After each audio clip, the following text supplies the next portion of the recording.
ఇండియన్స్కి civic sense లేదు, పౌరులుగా ఎట్లా వ్యవహరించాలి సమాజంలో అనేటువంటి స్పృహ, రోడ్డు మీద ఎట్లా నడవాలి, బస్సులో విమానంలో రైల్లో ఎట్లా ప్రవర్తించాలి, వేరే వాళ్ళు పక్కన ఉన్నప్పుడు ఎందుకు పెద్దగా మాట్లాడకూడదు, రెస్టారెంట్లో ఎట్లా ఉండాలి, హోటల్స్లో ఎట్లా ఉండాలి, పబ్లిక్ ప్లేసెస్లో ఎట్లా ఉండాలి బేసికల్లీ అనే విషయంలో స్పృహ చాలా తక్కువ. అవతల వాళ్ళకి ఇబ్బంది కలిగించడం అనేది భారతీయుల లక్షణం అనేటువంటి భావన మనకి భారతదేశంలోనే కాదు ప్రపంచవ్యాప్తంగా ఉంది.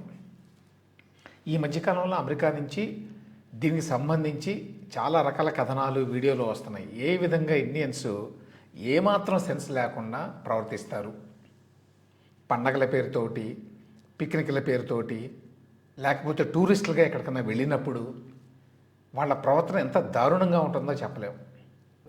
ప్రపంచవ్యాప్తంగా హోటల్స్లో ఇండియన్స్ అంటే గోలగోలగా ఉంటారు, బాధ్యతాయుతంగా ప్రవర్తించడం తెలియదు, వేరే వాళ్ళకి అంటే వేరే గెస్ట్లకి ఇబ్బంది కలిగించకుండా వ్యవహరించడం ప్రవర్తించడం అనేవి తెలియవు.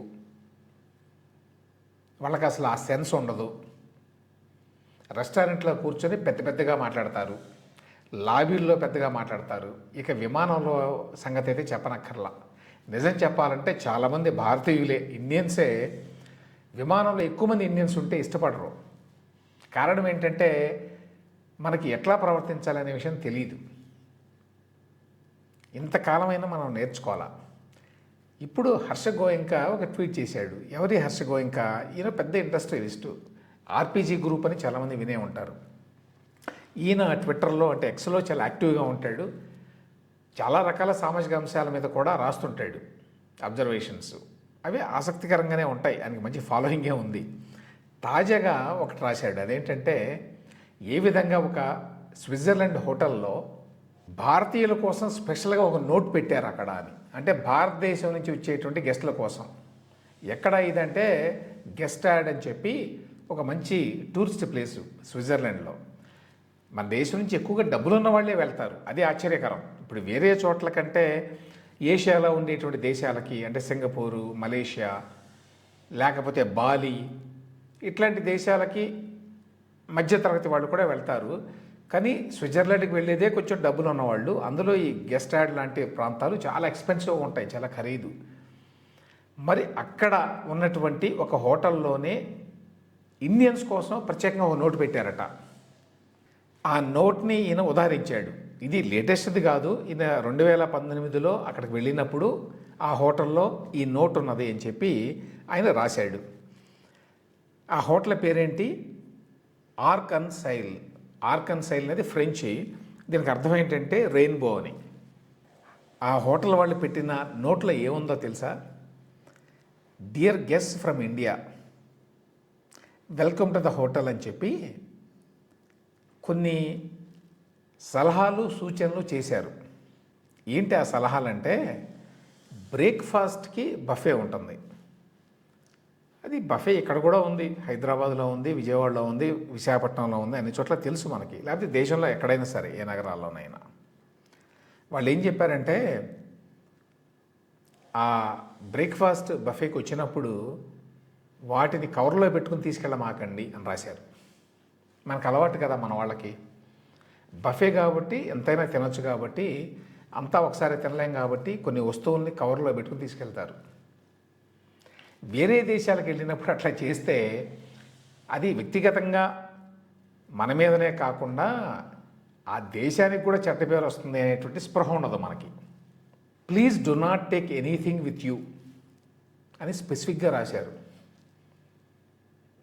The food is for breakfast only. మీరు బ్రేక్ఫాస్ట్ చేయడం కోసమే, రూమ్కో లేకపోతే బయటకో తీసుకెళ్ళడానికి కాదు అది. తర్వాత వీళ్ళు ఎలా పడితే అలా తింటారు. మనం వేరే దేశానికి వెళ్ళినప్పుడు ఆ దేశంలో సాంప్రదాయాల్ని, అలవాట్లని గౌరవించాలి.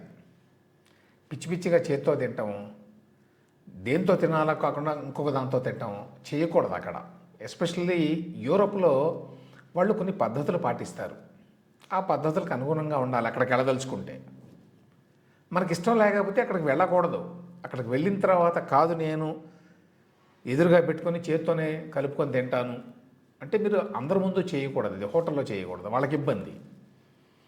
అవతల వాళ్ళ ఇబ్బందులు కూడా గుర్తించాలి మనం. ఏం రాశారో తెలుసా? Please note that other guest also want an appetizing buffet, only use the cutlery provided. తర్వాత ఏదైనా ఒక పదార్థాన్ని, ఒక డిష్ని తెప్పించుకొని ఇద్దరు ముగ్గురు తింటారు, అది కూడా వాళ్ళు అనుమతించరు. మన ఇండియన్స్కి అలవాటు ఎక్కువ. If you want to share a dish for 2 or more persons, we have to charge CHF అంటే స్విస్ ఫ్రాంక్, వాళ్ళ కరెన్సీ 5 స్విస్ ఫ్రాంక్లో వసూలు చేయాలట. మీరు ఒక డిష్ని తెప్పించుకొని ఇద్దరు తినాలి అంటే. అలా కాకుండా మీరు ఒకళ్ళ కోసమే తెప్పించుకొని ఇద్దరు తింటే కుదరదు అని.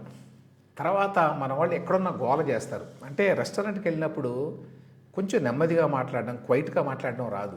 చాలా దేశాల్లో, మరీ ముఖ్యంగా యూరోపియన్ దేశాల్లో వాళ్ళు చాలా క్వైట్గా ఉంటారు, నిశ్శబ్దంగా ఉంటుంది వాతావరణం. ఎక్కడికి వెళ్ళినా హోటల్స్లో, పబ్లిక్ ప్లేసెస్లో, ఎయిర్పోర్ట్స్లో కొంచెం నెమ్మదిగా మాట్లాడడం అనేది వాళ్ళ యొక్క సంస్కృతి.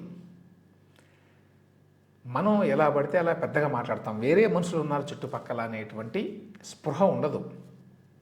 అది కూడా రాశారు వీళ్ళు. There are other guests from all over the world in the hotel. ప్రపంచంలో వేరే వేరే ప్రాంతాల నుంచి కూడా వస్తారు భారీ ఎత్తున. వేరే దేశాల నుంచి కూడా ఎక్కువ వస్తారు, యూరోప్లోనే, స్విట్జర్లాండ్కి. They also appreciate the peace and quiet and therefore we ask you to be quiet in the corridor. కారిడార్లో నడిచేటప్పుడు కూడా పెద్ద పెద్దగా మాట్లాడుతూ ఉంటారు మన వాళ్ళు. And not speak too loudly అన్న బాల్కనీ. బాల్కనీలో నిలబడి కూడా పెద్ద పెద్దగా మాట్లాడకూడదు, ఫోన్లో కానీ ఇతరత్రా కానీ. అందుకని స్పెసిఫిక్గా అవి రాయాల్సి వచ్చింది వాళ్ళు. తర్వాత రూమ్ సర్వీస్ పేరుతోటి డబ్బులు కడుతున్నాం కాబట్టి ఇప్పుడు పడితే అప్పుడు ఫోన్ చేయొచ్చు అనుకుంటారు కిందకి. అది కూడా రాశారు వాళ్ళు. 7:30 నుంచి AM నుంచి 10 PM వరకే, అర్ధరాత్రి పూట అపరాత్రి వేళ ఫోన్ చేయకూడదు అని. మన వాళ్ళు ఎట్లా ఉంటారంటే డబ్బులు కడుతున్నాం కాబట్టి ఏదైనా చేయొచ్చు, డబ్బులు కట్టాం కాబట్టి గందరగోళం చేయొచ్చు, పెద్ద పెద్దగా మాట్లాడవచ్చు అనేటువంటి భావన ఇండియన్స్లో ఎక్కువ. ఎందుకో వేరే దేశాల్లో, అభివృద్ధి చెందిన దేశాల్లో ఎక్కడైనా కూడా సర్వీస్కి చాలా వాల్యూ ఇస్తారు. మనం కూడా కొన్ని పాటించాలి అనేటువంటి స్పృహ ఉంటుంది అక్కడ. మేము డబ్బులు కట్టాం కాబట్టి ఇష్టారాజ్యంగా ప్రవర్తించవచ్చు అనేటువంటి వైఖరి ఉండదు, ఎంత డబ్బులు ఉన్నవాళ్ళైనా సరే. తర్వాత మన వాళ్ళు ఏది కూడా నేర్చుకోవడానికి ట్రై చేయరు, చదవరు. అందుకోసం ఒకటి రాశారు ఇక్కడ, ఏంటి, entrance door can be opened with the room key అని. అంటే అక్కడ అవన్నీ రాస్తారు కానీ చదువుకోకుండా ఎంట్రన్స్ డోరు లాక్ చేసి ఉంటుంది, ఎవరు ఉండరు అక్కడ తీయడానికి, కాబట్టి తలుపులు బద్దలు కొడతా ఉంటారన్నమాట. అట్లా కాదు, మీ రూమ్ కీ తోటే ఇది కూడా ఓపెన్ చేయొచ్చు అని కూడా రాశారు అక్కడ. అవన్నీ యాక్చువల్గా హోటల్ రూమ్లోనే ఉంటాయి, రూమ్లోనే క్లియర్గా అవన్నీ ఆ ఇన్స్ట్రక్షన్స్, సజెషన్స్ అన్నీ ఉంటాయి. కానీ మన వాళ్ళు చదువుకోవడం అలవాటు ఉండదు. సో హర్ష గోయింకా ఈ నోట్ని ఎక్స్లో పోస్ట్ చేసి రాశాడు. ఇది ఎందుకంటే భారతీయులకి ఇటువంటి పేరు ఉంది ప్రపంచవ్యాప్తంగా. మనకి డయామెట్రికల్లీ ఆపోజిట్ అంటే జపాన్ వాళ్ళంటే ప్రపంచంలో ఎక్కడైనా సరే స్వాగతిస్తారు. ఎందుకంటే వాళ్ళు అంత డిసిప్లిన్డ్గా ఉంటారు, క్రమశిక్షణ ఉంటుంది, పెద్ద పెద్దగా మాట్లాడరు, చాలా సున్నితంగా ఉంటారు. శుభ్రతలో వాళ్ళని మించిన వాడు లేరు. వాళ్ళ దేశంలో చాలా శుభ్రంగా ఉంటారు, బయట దేశాలకు వెళ్ళినప్పుడు కూడా. మన వాళ్ళు ఇంకొకటి ఏం చేస్తారంటే హోటల్స్లో నానా గందరగోళం చేస్తారు. హోటల్లో 1 రోజు 2 రోజుల్లో ఉంటే ఆ తర్వాత దాన్ని క్లీన్ చేయటం ఎవరి వల్ల కాదు. ఎక్కడ పెడితే అక్కడ తినే పదార్థాలన్నీ పడేయటం, కొంతమంది కట్లరీ లాంటివి తీసుకెళ్ళడం కూడా చేస్తారు. వీటన్నిటి వల్ల ఇండియన్స్ అంటే చాలా చెడ్డ పేరు ఉంది బయట దేశాల్లో. ఈ మధ్యకాలంలో అమెరికా లాంటి దేశాల్లో టూరిస్టులు కాదు, యాక్చువల్గా వాళ్ళంతా ఏమనాలి, అమెరికన్స్ ఆఫ్ ఇండియన్ ఆరిజినో లేకపోతే H1B మీద పనిచేసేవాళ్ళు, ఇట్లా రకరకాల వాళ్ళు ఉన్నారు కదా భారతీయులు. వాళ్ళు కూడా ఏంటంటే అక్కడ సంస్కృతి సాంప్రదాయాలు ఇవో ఉంటాయి కదా, కొన్ని పద్ధతులు, వాటిని పట్టించుకోకుండా మన పండగలు చేసుకోవటం, మన జాతరలు చేసుకోవటం, మన సినిమా పాటలు పెట్టి పెద్ద పెద్దగా డాన్స్ చేయటం, ఇళ్లలో కూడా వాళ్ళు 10 గంటల తర్వాత పెద్ద పెద్దగా పార్టీలు చేసుకోవడానికి ప్రత్యేకంగా అనుమతులు తీసుకోవాలి. అనుమతులు తీసుకున్నా కూడా పక్కన వాళ్ళకి డిస్టర్బెన్స్గా ఉండకూడదు, ఉంటే పోలీసులు వస్తారు అక్కడ. ఇట్లాంటివన్నీ చేస్తున్నారు. దీనివల్ల అంటే ఈ మధ్య ఫోకస్ కూడా ఎక్కువైంది అమెరికాలో బయట దేశాల నుంచి వచ్చే వాళ్ళ మీద. ఆ కారణం చేత కూడా ఎక్కువ ఎక్స్పోజ్ అవుతున్నారు.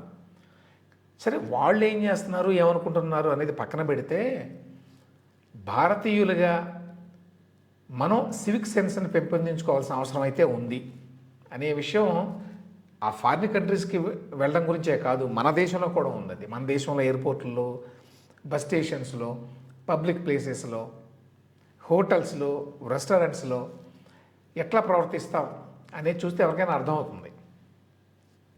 దీని గురించి ప్రభుత్వాలు కూడా ఎంతో కొంత చేయాలి.